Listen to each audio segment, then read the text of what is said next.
اچھا اب مجھے موقع دیں میں دوبارہ اس سوال کی طرف زرتاج کو بھی لے کر ہوں. زرتاج اب آپ نے ڈائریکٹلی کویسچن اٹینڈ کرنا ہے، یہ والا اس کو ایڈریس کرنا ہے.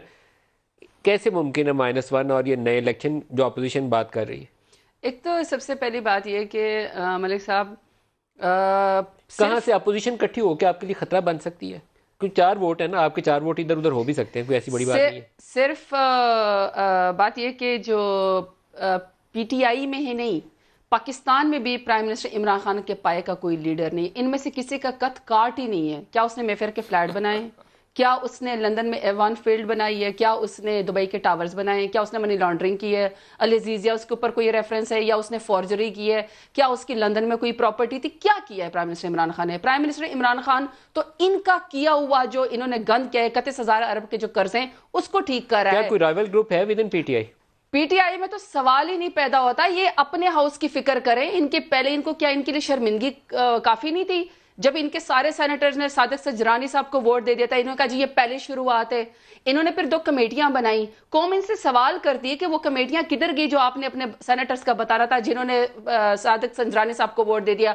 اب آ جائیں ہاؤس میں. دیکھیں وہ جن کے کہے پہ ووٹ دیا تھا ان کے کہے پہ آپ کے بھی بندے 4 سے دوسری طرف ووٹ کر سکتے ہیں. سوال پوچھتی ہوں میں، سوال پوچھتی ہوں. وہ آپ کو پتہ مولانا فضل الرحمان کی بھی جماعت سے ووٹ سنجرانی صاحب کو پڑ گیا تھا.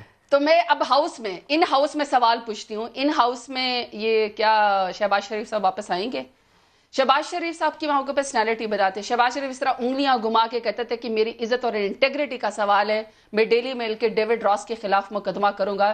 جب ڈیوڈ راس نے ان کے خلاف یہ ایلیگیشن لگائی، آپ کے خیال میں شہباز شریف آئیں گے کہ نہیں؟ نہیں، میں یہ تو کہہ رہی ہوں نا، یہی تو یہ بتایا نا. انہوں نے کہا تھا کہ یہ سیلاب زدگان کے کفن اور پیسے جو ہے یہ کھا گئے ہیں، یہ زلزلہ والوں کے ایرا کے فنڈ کھا گئے ہیں شہباز شریف. اس نے کہا تھا یہ میری عزت کا معاملہ ہے. ابھی ترچی ٹوپی پہن کے جب یہ لندن میں وہاں پہ کھڑے ہوتے ہیں، چیئر کرتے ہیں میٹنگ. بھائی صاحب کے پلیٹلیٹس رات کو اور ہوتے تھے، صبح اور ہوتے تھے. اب تو وہ ایک نیشنل سیکرٹ بن گیا ہے. اب تو یہ نہیں بتائے جاتے کہ پاکستان میں کیا پلیٹلیٹس تھے اور اب لندن جا کے سیکرٹ بن گیا ہے. آپ کے خیال میں شہباز شریف صاحب واپس نہیں آ رہے؟ یہ بتائیں گے جواب. اب ڈیلی میل کہ جو ڈیوڈ راس ہیں وہ ہر صبح اپنا ای میل چیک کرتے ہیں، پوچھتے ہیں کہ کوئی قانونی چارہ جوئی مجھے کوئی شہباز شریف نے بھیجی. مجھے لگتا ہے ان کا اکاؤنٹ آپ کی کوئی سوشل میڈیا ٹیم مینج کر رہی ہے آج کل. جتنا انٹرسٹ لے رہے ہیں نہ تو انٹرسٹ کیوں نہیں. دیکھیں انہوں نے کہا یہ 3 دفعہ کے خادم اعلیٰ رہ چکے ہیں نا.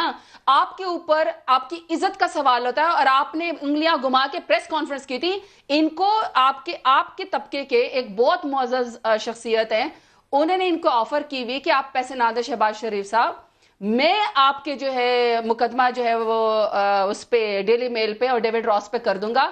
جب ہر جانے کی قیمت جب وہ جھوٹے ثابت ہو جائیں تو مجھے اپنے مقدمے کے پیسے واپس کر دیجیے گا اور ہر جانے کی قیمت میں شہباز شریف صاحب کو دے دوں گا. کمال ہے، لندن کے اوپر بیٹھے ہوئے پلیٹلیٹ سٹیبل ہو گئے ہیں. اب ان کو سیکرٹ ان کا ایک وہ ہو رہا ہے میٹنگ کریں تو ڈیوڈ راس کے اوپر یہ لوگ کیوں نہیں مقدمہ کرے؟ قوم ان کا انتظار کری کہ آپ 3 دفعہ کے خاتمے اعلیٰ رہے ہیں. واپس وہاں سے ابھی انہوں نے گھنٹے کی پریس کانفرنس کی.